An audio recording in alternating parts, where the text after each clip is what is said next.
राजधानी।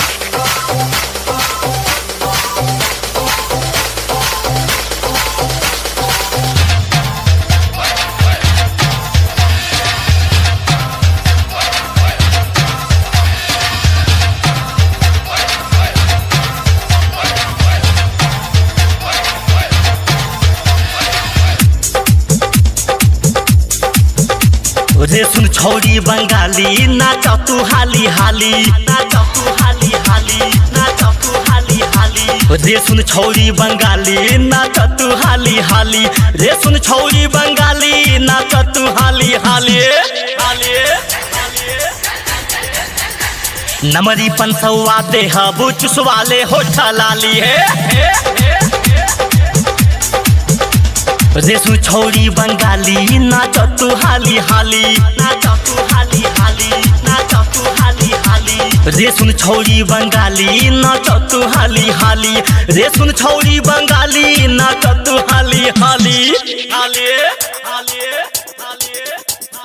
नमरी पंसवा देह बुचुस वाले होठ लाली है। रे सुन छौरी बंगाली नाच तू हाली हाली, नमरी पंसवा देह बुचुस वाले होठ लाली।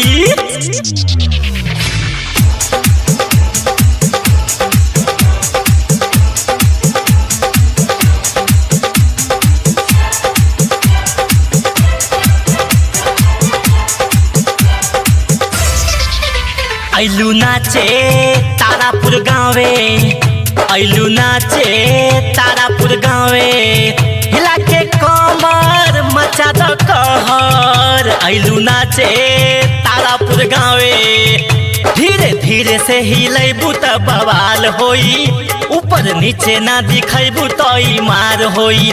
धीरे धीरे से हिलैबू त बवाल होई, ऊपर नीचे ना दिखैबू त मार होई। थोड़ी के देखी साइज करब एक्सरसाइज,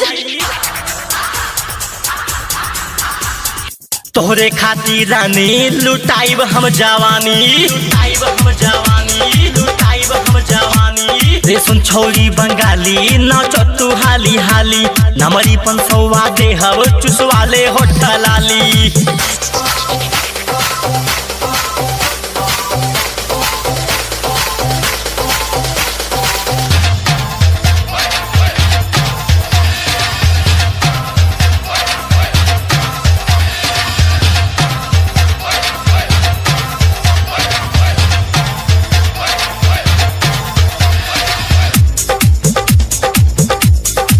ताहर जवानी भइल बा सेक्सी, आजुए अपन पिला दो पेप्सी।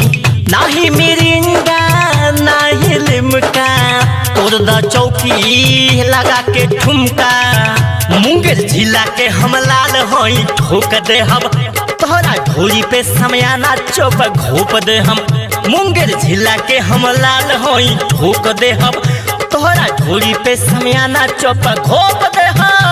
कहेले सीधा सवरिया लड़ा लेते नजरिया,